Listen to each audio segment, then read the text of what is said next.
Este es el caso más extraño que he tenido que investigar. ¡Muerta! ¡Está muerta! ¡No puede ser! ¡Es una pesadilla! Es horrible tener que guardar eso en tu corazón por el resto de tu vida. Sabemos que puede ser una persona impulsiva. Sabemos que es propensa a enfadarse. No es fácil tratar con ella. Algunas personas pueden disimular su enfado, pero ella no. Mi nieta nunca en la vida haría algo para lastimar a su hermana. Se amaban demasiado. 911, ¿cuál es su emergencia? Creo que encontré un cadáver. Parece una mujer. Estoy al final de Victory Lane en North Richville. Cuando llegamos el 15 de marzo de 2015, recientemente había nevado. Había mucha nieve por todos lados, pero la del suelo se había derretido. El cuerpo estaba aproximadamente por aquí, a esta distancia de la acera, y había un cúmulo de nieve justo al lado. Fue impactante, debido al estado del cuerpo, que estaba maniatada con una bolsa y estaba parcialmente desnuda. Era claro que había sufrido una muerte violenta. Al principio no sabíamos quién era la víctima. No tenía identificación. Así que emitimos un boletín a todo el país. Lo publicamos teniendo gran consideración para las familias de la comunidad. Estamos en North Richville, donde la conferencia de prensa con los investigadores ha concluido. Me enteré de este caso cuando se convocó a una conferencia de prensa sobre el hallazgo del cadáver de una mujer encontrado en un campo. Es difícil describir el ambiente que generó el descubrimiento y cómo todos reaccionaron y respondieron, porque era algo inusual. Están analizando videos de vigilancia del área y solicitan que cualquier persona que tenga información contacte a la policía. Después de ser identificada, comenzaron a llegar mensajes encriptados para los reporteros en los que comentaban que tenían muchos problemas en su hogar. Y entre más se averiguaba de la dinámica familiar, todo comenzaba a tener más sentido. Te comenté que nos gustaría que nos contaras algunas historias positivas. Cuéntanos. Bueno, debo decirte que es una familia hermosa. No es una familia en la cual se lastimarían. No lastimarían a nadie. Lo que haya pasado es algo totalmente incomprensible. Soy la madre de Darrell Tyburski y la suegra de Janet. El hecho de que Shelly naciera con un tumor había sido porque ella había hecho algo mal. Y por eso nació una niña defectuosa. Creo que Darrell siempre la vio frágil y creía que necesitaba tener un cuidado especial. Darrell amaba el fútbol, pero me dijo, mamá, no puedo concentrarme. En lo único que puedo pensar es en mi bebé todo el tiempo.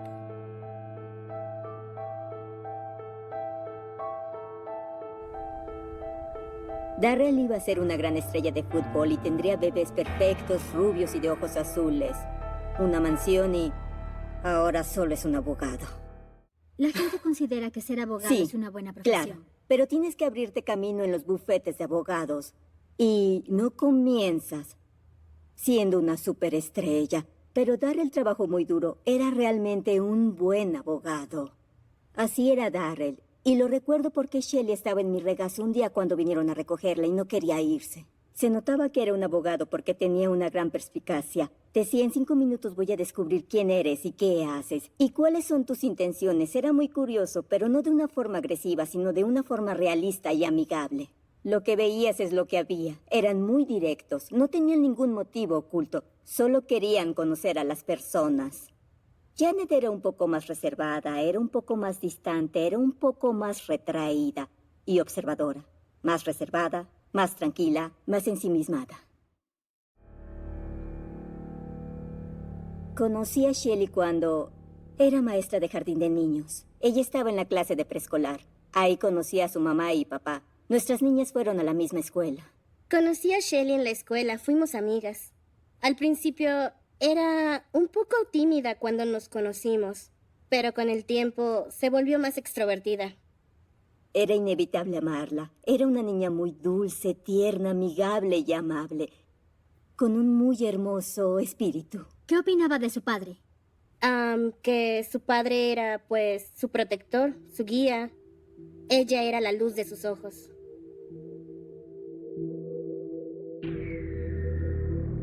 Janet estaba emocionada cuando Hannah nació. Ella era perfecta. Mira, mi bebé es perfecta, es hermosa. Lo prometo, Hannah era una niña maravillosa. Era muy asertiva y demasiado linda. Paige era la bebé. Creo que fue hasta que cumplió 5 o 6 años que alguien la llamó por su nombre, porque siempre fue la bebé. Y la relación de Janet era diferente con las niñas pequeñas que con Shelley. Y eso la hizo sentir de alguna manera como la defectuosa. Para Darrell, sus hijas eran perfectas. Y él adoraba a las niñas y habría hecho cualquier cosa por ellas. Mira, te están ganando. Darrell ascendió rápidamente en las filas de su buffet y no hacía más que ascender. Pero no era suficiente bueno para Janet. Darrell no era bueno, la casa no era buena, el trabajo no era bueno. Quería ser ama de casa hasta que se volvió ama de casa y comenzó a volverse loca porque solo tenía el programa de Barney y sus amigos. Y Janet perdió la cabeza. ¿La estaba engañando? ¿Qué es lo que hacía? ¿A dónde iba? Comenzaron a pelear mucho. De hecho, comenzó a afectar su carrera. Ella iba a su trabajo y le gritaba. Los compañeros de Darrell los veían pelear, la oían gritarle. Amaba a sus hijas, pero estaba cansado de pelear con Janet. Y es cuando la tragedia ocurrió. Se dirigía a casa después del trabajo. Condujo por el acotamiento y su vehículo salió del puente hacia el puerto deportivo y murió en ese accidente. Cuando Darrell murió, las chicas tenían 11, 4 y 2.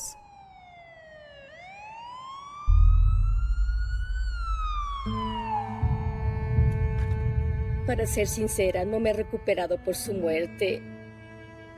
Y fue una situación muy difícil. Janet estaba devastada. Y con razón yo perdí a mi esposo, la entiendo. Es algo muy difícil. Había un vínculo especial entre Darrell y Shelley. Ella nunca superó su muerte. Extrañaba tanto a su padre. Era todo para ella. Recuerdo estar en la casa después de la muerte de Darrell. Recuerdo que Janet se había enfadado mucho con Shelley. Luego, Hannah tomó a Paige y subieron por las escaleras. Janet le gritaba a Shelley y ni siquiera se dio cuenta que las niñas se fueron. Creo que Hannah se dio cuenta de que los malos sentimientos que había los iban a enfocar en Shelley. Y su trabajo era mantenerse y mantener a Paige lejos de ella. En lo profundo de su ser, Shelley sabía que su madre la percibía como la hija imperfecta. Dios sabe que Janet trabajó muy duro. Como viuda, criando sus hijas y trabajando por las noches. Todas se amaban mucho. Y eso es algo que trato de comunicar. Que esta es una familia donde todos nos amamos. El asesinato no es nuestro legado.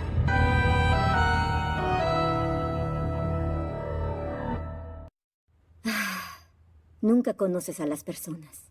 Aunque creas conocer a las personas, si alguna vez pensé que sería parte de algo como esto, Shelley haya sido consolada por su madre.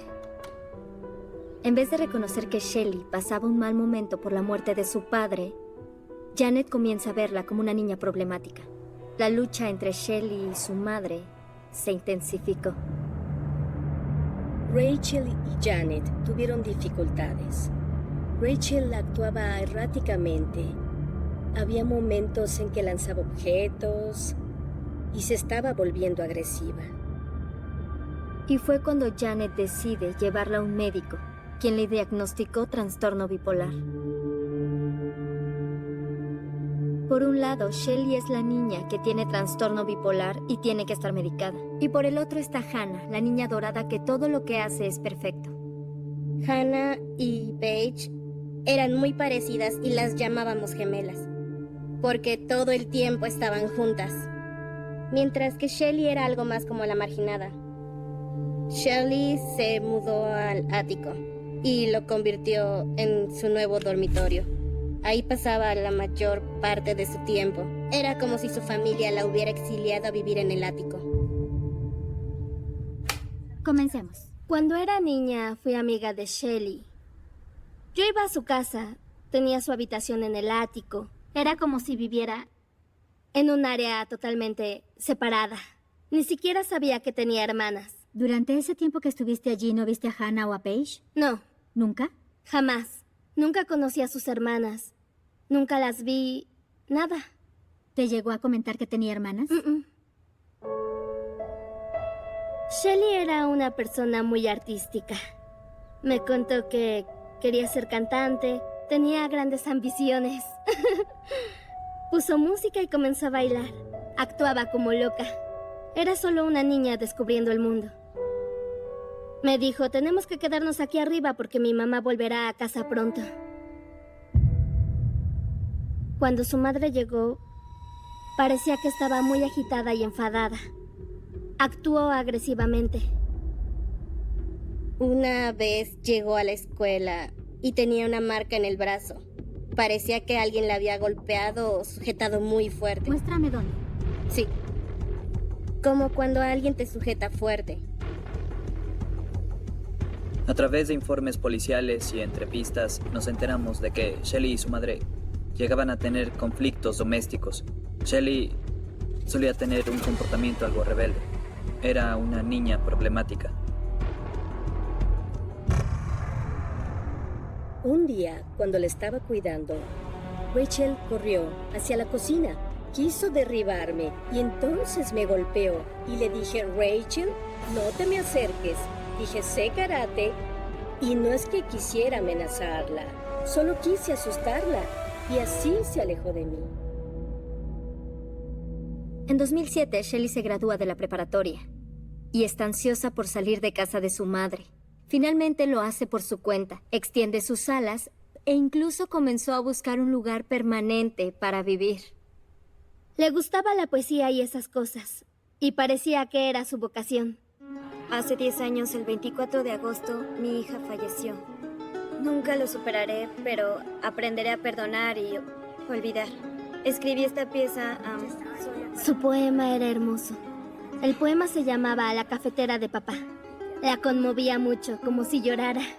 Lo único que conservo de él son los recuerdos. El recuerdo de la cafetera, el olor del café y el sonido. Recuerdo que siempre cuidó de mí. Y lo más importante, recuerdo su amor.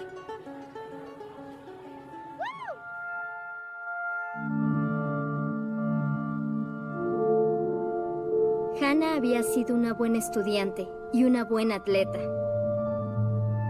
Pero comenzó a destacar por encima de los demás, siguiendo los pasos de su padre como jugadora de voleibol.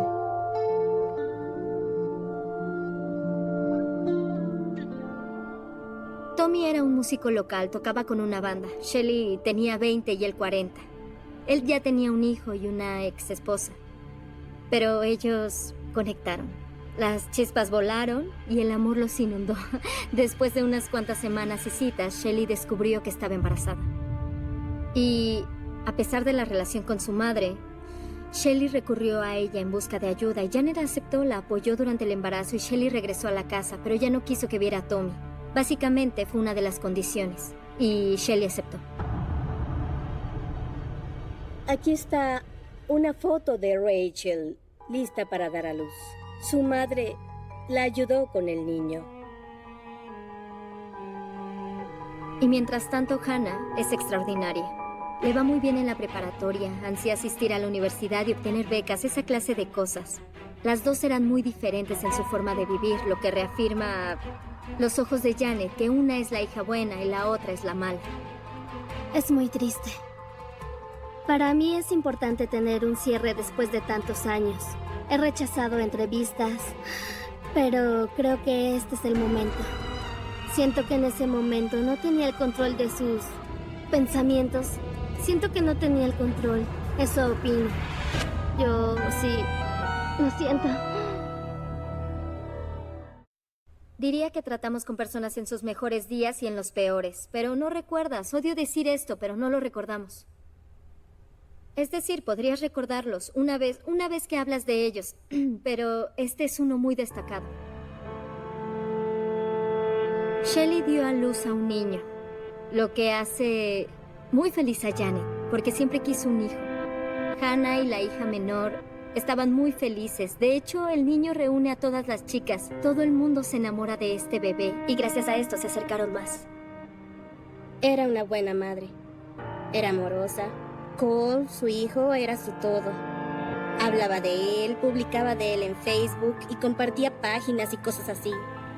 Entre 2010 y 2013, la familia se estabilizó. Shelley consigue un trabajo, es una madre joven, cuida de su hijo y se cuida a sí misma. A Hannah le está yendo muy bien en la preparatoria. Obtiene una beca para la universidad, nada menos que para la de Oberlin. Janet era una abuela muy presente. Janet le daba de comer y Janet le cambiaba los pañales. Shelley tenía que pedirle tiempo para estar con su hijo. Shelley me dijo que quería estar más tiempo con él, pero su madre simplemente no le daba ni un segundo con el bebé. A lo largo de este tiempo, Tommy no se involucró en lo absoluto con su hijo Shelley, lo que hizo muy feliz a Janet. Pero luego ocurrió una tragedia en la vida de Tommy. Su exesposa falleció. Y en ese difícil momento se unió a AA y su padrino lo alentó a tener una relación Que se estaba llevando a cabo en el área de Victoria Lane. La nieve se acumuló en la parte posterior de la cerrada, ya que habían paleado la calle, y cuando vio detrás del montículo de nieve, observó lo que para él parecía ser una mujer parcialmente desnuda. Los jugadores comenzaron a llegar y acordonaron el área. Documentaron la escena, fotografiaron el cuerpo, fotografiaron el área. La víctima no tenía ninguna identificación. No teníamos billetera o bolso, ni su licencia de conducir. No teníamos idea de quién era esa persona, solo teníamos su descripción física. Analizamos las huellas digitales de la víctima. No eran compatibles con las del archivo. Después de aproximadamente un día y medio, tomamos la inusual determinación de publicar una fotografía del rostro de la víctima. Han enviado la foto e imágenes a todo el país. Aquí está la joven. Esta es una fotografía tomada por el forense del condado. Y le piden a cualquiera que tenga información sobre su identidad que llame a la policía. Más tarde esa noche, el departamento de policía de Lakewood recibió una llamada de una mujer que se identificó como Janet Taiburski. Hola, policía de Lakewood. Acabo de ver una foto de mi hija. La chica desaparecida es mi hija. ¿Dónde vio su fotografía? Canal 8. Muerta. Está muerta. No puede ser. Es una pesadilla. ¿Policía de Lakewood? La chica desaparecida es mi hija. Muerta. Está muerta. Señora, ¿cuál es el nombre de su hija? Rachel. Y la llamamos Shelley. El departamento de policía de Lakewood nos contactó y nos informó que Janet los había contactado e identificó a la joven como su hija, Shelley. En ese momento contacté al detective West y luego nos dirigimos a la residencia Taiburski en Lakewood.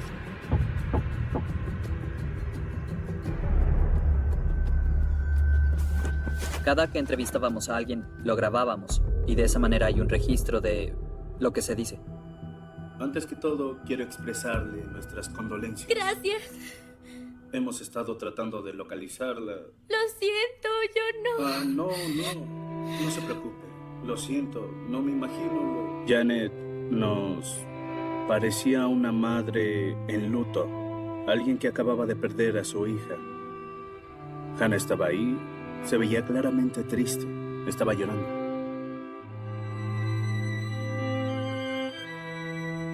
Abrí la puerta y Janet estaba hablando con los detectives. Y Janet me dijo, oh, Pusha, Rachel murió. Amaba a Rachel más que a mí misma. Siento que lo que pasó, pese a lo horrible que fue, hubiera preferido que me pasara a mí. O quisiera que no estuviera muerta. Cuando le preguntamos a Janet con quién fue vista Shelly por última vez, nos dijo que Shelly había estado con Tommy. Tiene un arma en su apartamento. ¿Cómo es que sabes eso? Shell me lo dijo. ¿Hay alguna razón por la que Shelly te lo haya dicho? ¿Tommy tiene un Estaba arma? asustada cuando lo descubrió. Y por supuesto ahí fue donde volcamos nuestros recursos y terminamos buscando a Tommy. Hola. Soy el teniente Pitek. De acuerdo. Solo quiero asegurarme de que no hay nadie más aquí. No hay armas aquí, ¿verdad? Además del cuchillo, ¿o sí? El cuchillo, tengo un par de chacos y una espada samurái en el dormitorio. ¿Tienes algún arma? No, no hay ningún arma, ni rifles, ni nada, no. Recibí este mensaje diciendo que era ella. ¿Entonces ¿Fue es Shelly? Sí, ella fue identificada. Y comenzamos a preguntarle a Tommy detalles sobre cuándo fue la última vez que vio a Shelly. No puedo darte fechas exactas, amigo. Siendo ¿Por qué? totalmente honesto, casi siempre estoy ebrio. Como ya te dije, la única razón por la que sé que es martes es porque sé que es el día de San Patricio. He estado ebrio durante los últimos 4 días. Cuando comienzas a escuchar a la gente decir cosas así, te preocupa porque piensas que quizás estén sentando las bases para su defensa al decir, no recuerdo dónde estaba, no puedo recordar mi paradero. Lo llevamos a la jefatura de policía y Tommy insistió en que no tenía nada que ver con el crimen. Llamé a su madre. ¿Janet? Sí. Y le pregunté, ¿le dijiste a la policía que la recogí a las 2 de la mañana y que hablé con ella a las 2 de la mañana? Y me dijo, no, no les dije eso. Eso fue lo que nos Te dijo. lo digo, esa mujer está mintiendo. Todo lo que dijo son mentiras. Y no sé por qué nunca la recojo después de las 2 de la mañana. Nunca. Los detalles no coincidían con lo que Janet nos dijo. No estoy diciendo que sea culpable. Solo digo que su maldita historia es incoherente. No coincide con la realidad. Lo entrevistamos durante más de 4 horas. Y nunca cambió su historia, hasta el punto en el que comenzó a enfadarse. Porque sé que está mintiendo. Yo lo sé y ella lo sabe. Se darán cuenta, en verdad. Ya lo verán. Se los juro. Él insistía que Janet estaba de alguna forma involucrada. Algo no estaba bien ahí.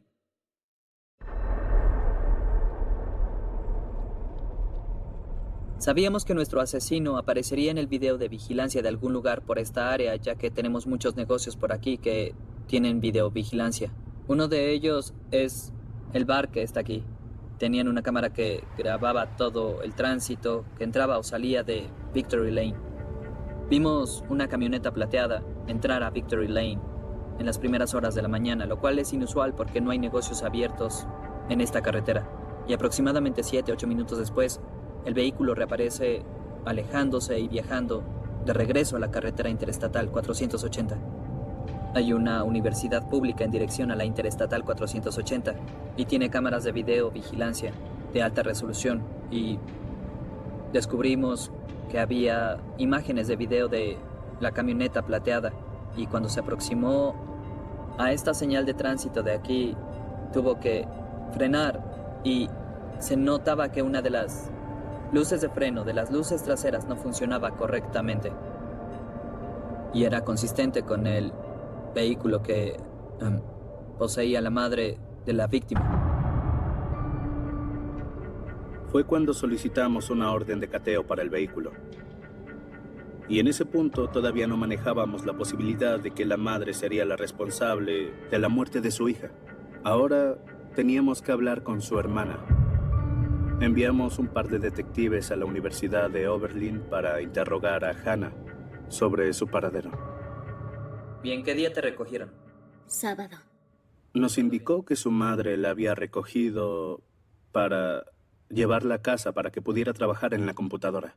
Entonces tu madre te despertó en las primeras horas de la mañana y regresaste a tu dormitorio. Sí. ¿A qué hora crees que hayas regresado? Volví a las 5 o 6. Bien. En ese momento revisamos los registros de la universidad y descubrimos que no coincidían con su testimonio. Sabemos a qué hora volviste. Bueno, Hannah, confía en mí. Tienes que decirnos la verdad. Le dijimos a Hannah antes de la entrevista que era libre de irse. Sé honesta con nosotros. Dinos qué pasó. Creo que ya es hora. Quiero irme a casa. Como te dijimos, eres libre de irte, ¿de acuerdo? Sé que soy libre. Quiero irme ahora. Déjame... Díganme qué decir. Esta situación es muy molesta. Acaban de decirme que podía irme. Puedo simplemente irme. Adelante. Pero Hannah, debes entender... Pues entonces quiero irme. Bueno, pero entiende que las consecuencias que tendrás... debes tenerlas en cuenta. ¿Pueden abrir la puerta, por No hemos favor? terminado, Hannah. No hemos terminado. Ahora teníamos a una sospechosa que no cooperaba. Eso solo confirmó que estábamos en el camino correcto. Obtuvimos una orden para registrar la camioneta de Janet. Había una mancha de sangre en la alfombra trasera de la camioneta y también había una marca en el interior del panel de la puerta del conductor que resultó ser sangre que coincidía con el ADN de Shelley Tyburski. Eso combinado con la evidencia en video que habíamos descubierto en la escena, obtuvimos una orden para incautar la camioneta. Hoy es 5 de mayo. Haré lo correcto. ¿Podrían, por favor, decirme si hago lo correcto? ¿Cuáles serían ¿Repercusiones? los cargos? No para mí, pero para Hannah. Realizó su confesión justo enfrente de nosotros. Fue la cosa más increíble que he visto en mi vida. Probablemente fue similar a lo que alguien piensa cuando ve que se forma un tornado. Fue impactante. Nadie lo va a creer, pero se los diré. Les confieso haber matado a Rachel como un crimen pasional. ¿Puedes relatarnos lo que pasó esa noche? ¿Cómo pasaron las cosas exactamente? Esa noche discutimos. Ujú. Le dije que haría lo posible por al menos tener la custodia temporal de Cole. Y ella se enfadó. Me lanzó la silla. En ese momento supe que Cole estaba en riesgo a su lado. Ella y Shelley discutieron esa noche y fue debido a que Shelley amenazó con irse de la casa y llevarse a su hijo con ella. Entonces me dijo que me iba a matar mientras dormía esa noche, ¿Sí qué? si no dejaba de pelear por Cole. Entonces, creo que eso enfureció a Janet. Eran aproximadamente las 3:30 am. Tomó su medicamento. ¿Sabías Como que siempre. Cherokee la iba a dejar inconsciente? Sí. Entiendo. Sabía que Shelley tomaba medicamentos que la incapacitaban por completo y la dejaban un poco aturdida. Cuando se fue a dormir, la asfixié en su cama. ¿Con qué la asfixiaste? Con las almohadas y las mantas. ¿Cómo se lastimó la parte posterior de la cabeza? No lo sé. Probablemente por la fuerza. Shelley cayó al suelo al tratar de luchar y Janet detalló cómo sujetó a Shelley por el cabello y comenzó a golpear su cabeza contra el suelo. Y le dijo a Shelley, no luches, ve con papá. Es escalofriante que una madre le diga eso a su hija mientras la trata de matar. Y la maté durante las primeras horas del viernes 13. Y esto fue En la habitación de Hannah. Bien, sí. Janet nos dijo que después de matar a Shelley, la dejó en la habitación durante al menos un día y sabía que iba a necesitar ayuda para mover el cuerpo. No pude moverla. Bien. Específicamente traje a Hannah para que me ayudara. No sabía a quién más llamar. ¿Cuándo fue que hablaste con Hannah? El sábado. Fue y recogió a Hannah en la Universidad de Oberlin y después de que llevó a Hannah de vuelta a su casa en Lakewood, Janet le dijo a Hannah, maté a tu hermana y su cuerpo está arriba. Necesito ayuda para deshacerme del cuerpo. Ella estaba muy... ¿Desconcertada? Sí. Hannah acordó ayudar a su madre a extraer el cuerpo. Me ayudó a cargarla, a traerla aquí y acerqué la camioneta a la casa. No sabía cómo subirla a la camioneta, pero a Hannah se le ocurrió una forma de meterla usando la puerta como una plataforma. La deslizó por la puerta lateral. Ah, como una rampa. Sí. Condujimos. No sabíamos qué hacer. Condujimos, probablemente por 4 horas. Entiendo. ¿Cómo llegaron a Richville?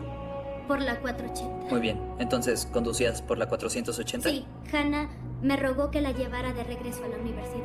Entonces, en el camino a Berlín, ¿te detuviste en Richville?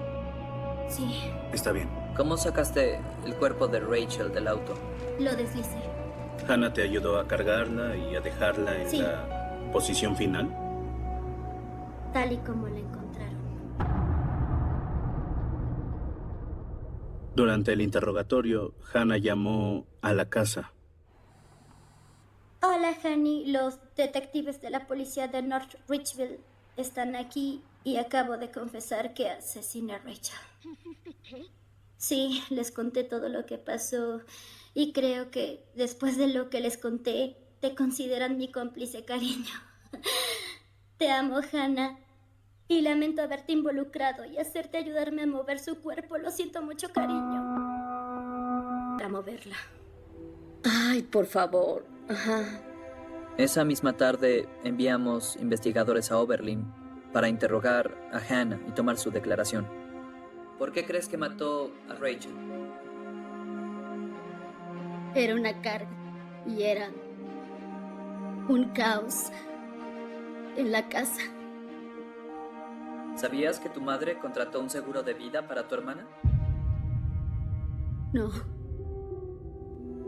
Durante el transcurso de la investigación descubrimos que Janet había contratado un seguro de vida bastante considerable, pero solo para una de sus 3 hijas, Shelley, y aspiraba a recibir una cantidad considerable de dinero si Shelley moría.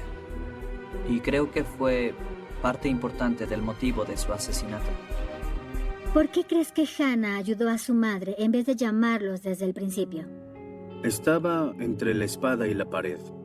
Por un lado estaba su madre, a quien amaba y quiso proteger, y por el otro su hermana, a quien amaba. ¿Qué haces en una situación así? No lo sé. Creo que pude enfadarme, pero no lo hice. Mi madre estaba en problemas y la ayudé. Algunos no lo hubieran hecho, pero yo sí. Es una decisión difícil de tomar porque se trata de tu familia. De todas las cosas horribles que hizo Janet, para mí lo que le hizo a Hannah es igual de horrible. Janet asesinó también una parte de Hannah, porque Hannah tendrá que vivir con esto toda su vida. La policía presentó a esta mujer de 45 años como una asesina a sangre fría, quien ha sido acusada de asesinar a su hija de 26 años en marzo y de arrojar su cuerpo a un campo en North Richville. Detuvimos a Janet Taibursky ayer por la tarde. Janet finalmente fue sentenciada de 19 años a cadena perpetua. Se declaró culpable. Parte de su acuerdo de culpabilidad era que redujeran la condena de Hannah. Hannah Taibursky se presentó frente a un juez de la Corte Común del Condado de Lorien. Sus cargos se redujeron a delitos menores y básicamente recibió libertad condicional.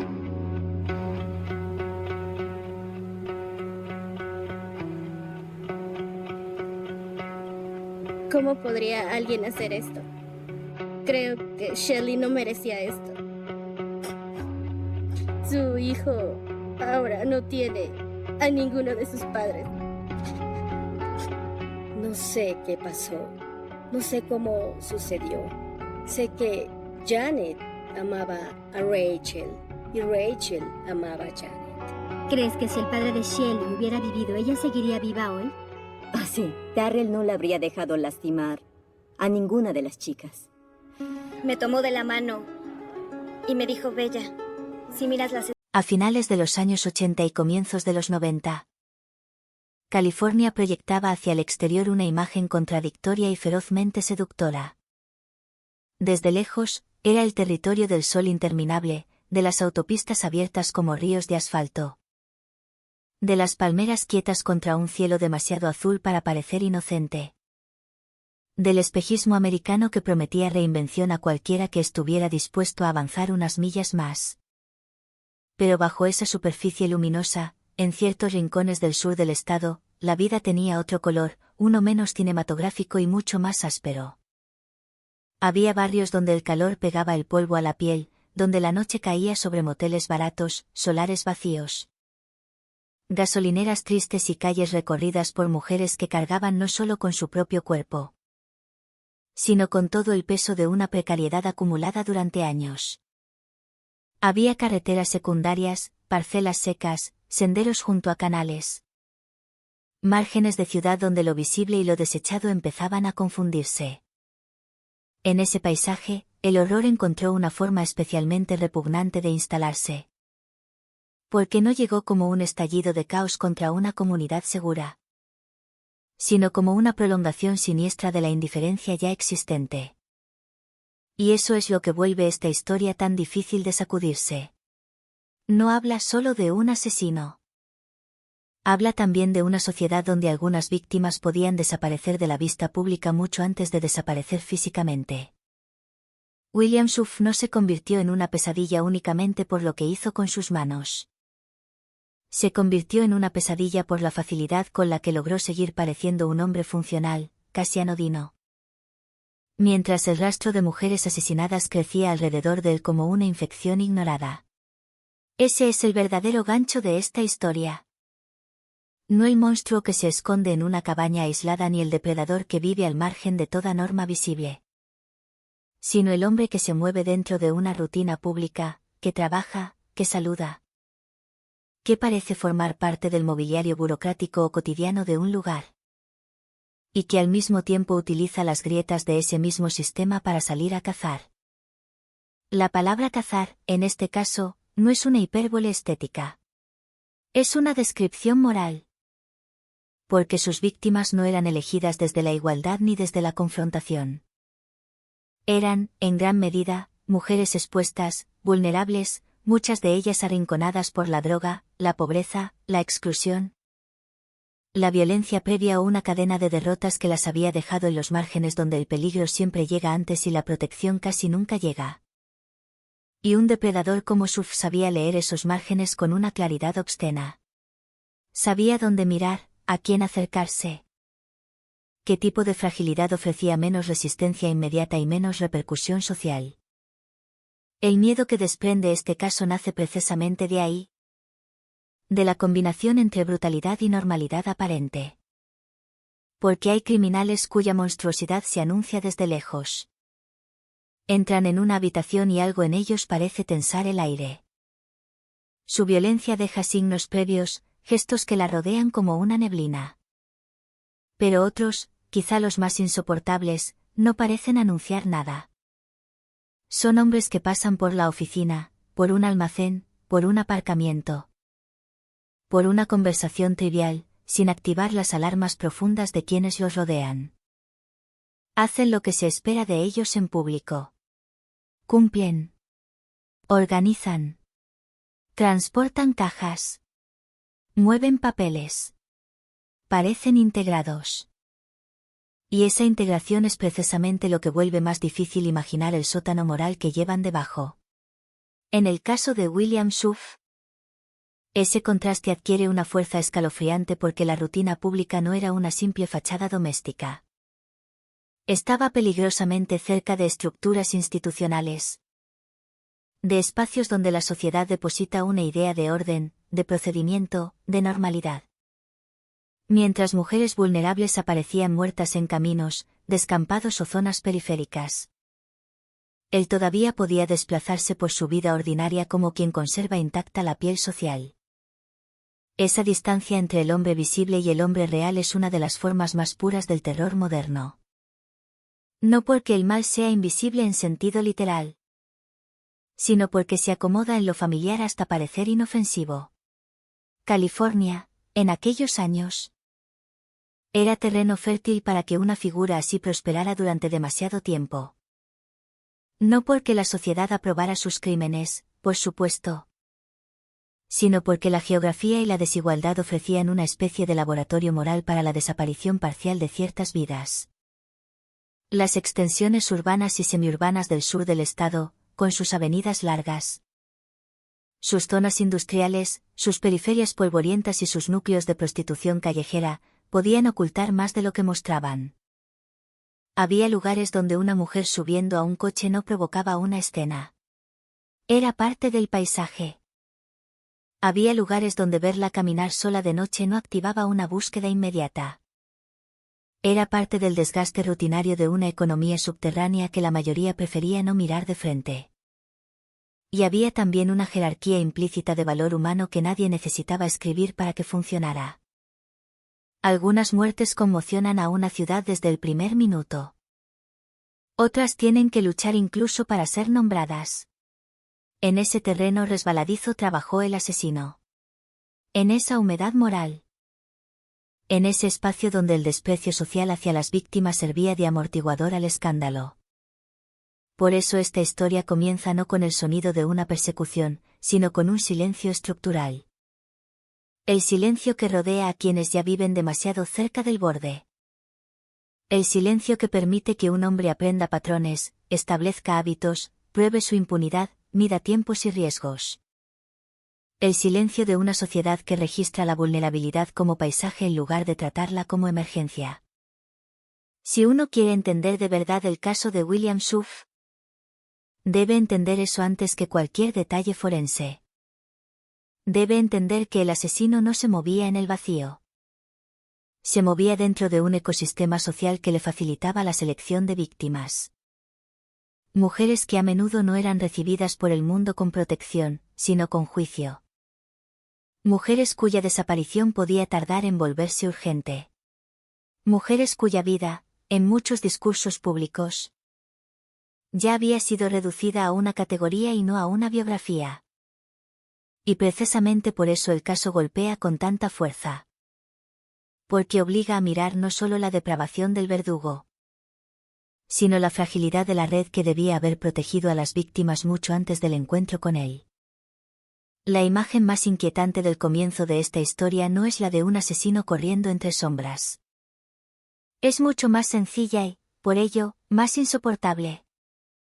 Es la de un hombre que puede terminar su jornada, hablar con compañeros, salir al exterior, mezclarse con el tránsito, moverse sin estridencia, y usar luego esa misma libertad banal para buscar a una mujer a la que el sistema ya ha dejado medio sola.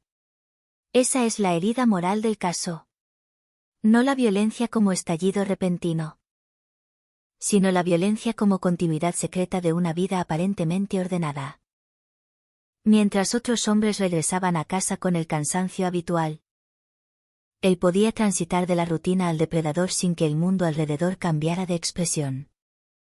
Esa capacidad de pasar desapercibido no es solo una cualidad criminal.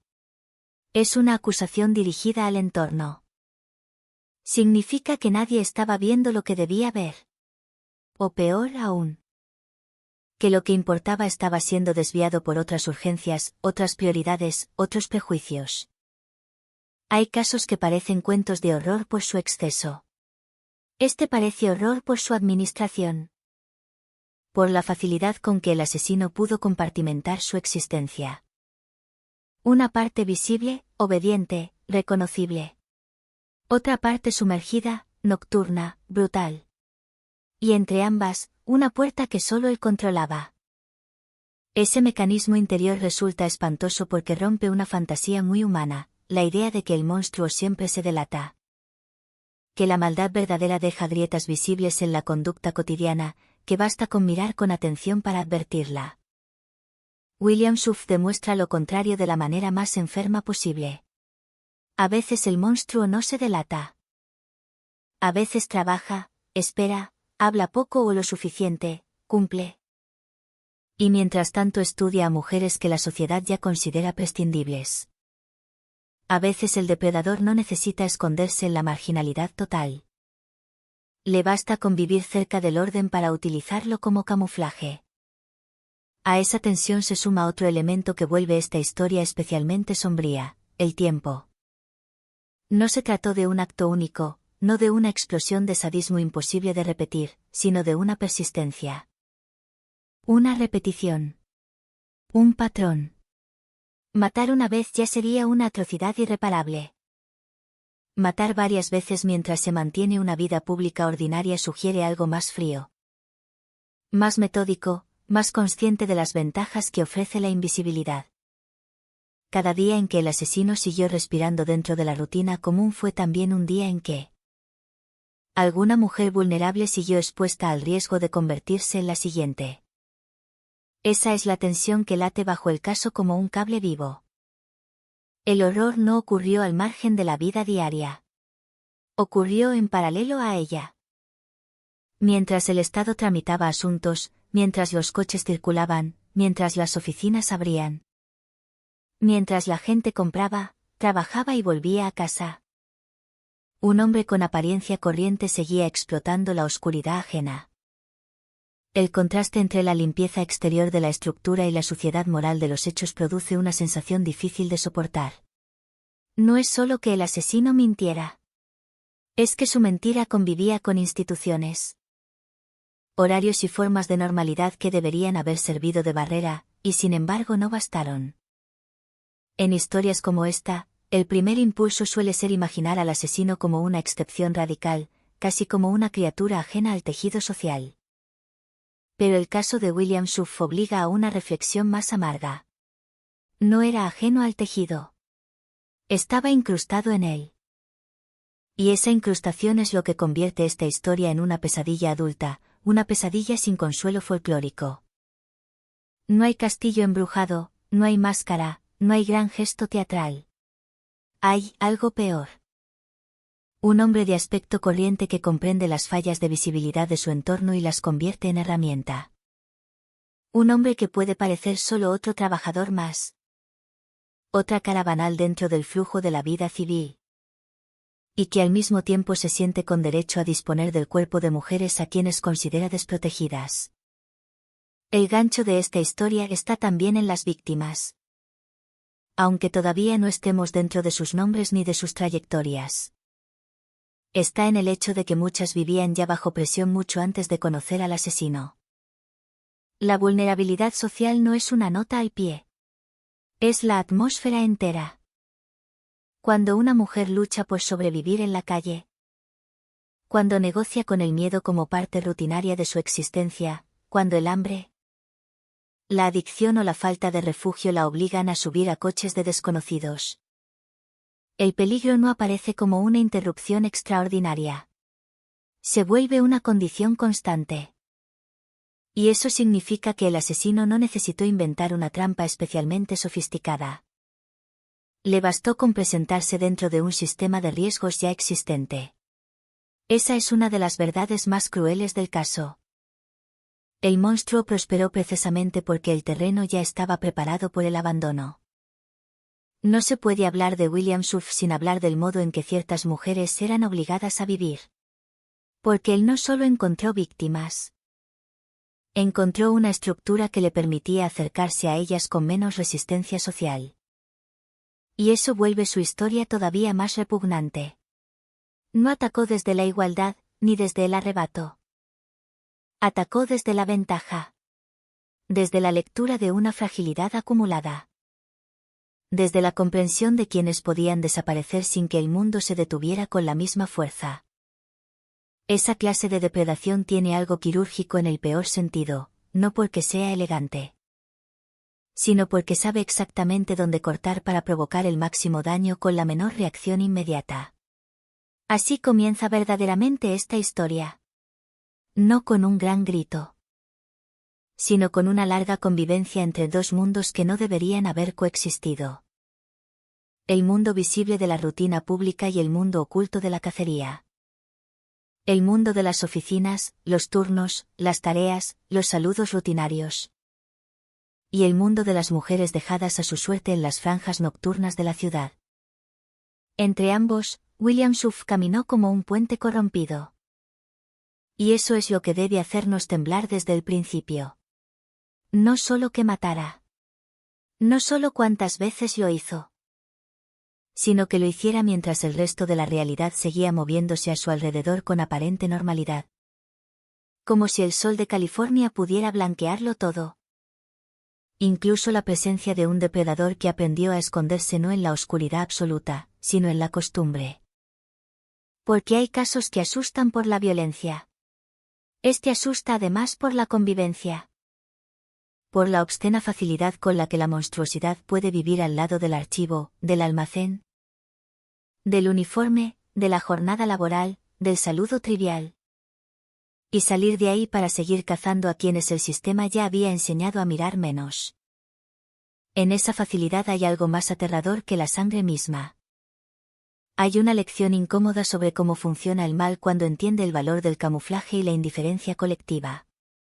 Y esa lección, desde la primera línea, convierte el caso de William Schuff en algo más que una historia criminal. Lo convierte en un espejo oscuro donde la normalidad revela de pronto cuánto horror puede llegar a ocultar sin hacer ruido. En el sur de California, el paisaje tiene una manera extraña de mentir. Desde cierta distancia, todo parece abierto, soleado, casi limpio en exceso. La luz cae con una violencia blanca sobre los tejados bajos, las avenidas largas. Los coches que cruzan como insectos veloces y las extensiones secas que se estiran hasta donde el ojo se cansa. Hay una promesa implícita en ese resplandor, una idea obstinada de prosperidad, de movimiento, de oportunidades infinitas. Pero el brillo del sol no corrige nada. Solo lo ilumina. Y a veces, cuando ilumina demasiado, también aplana.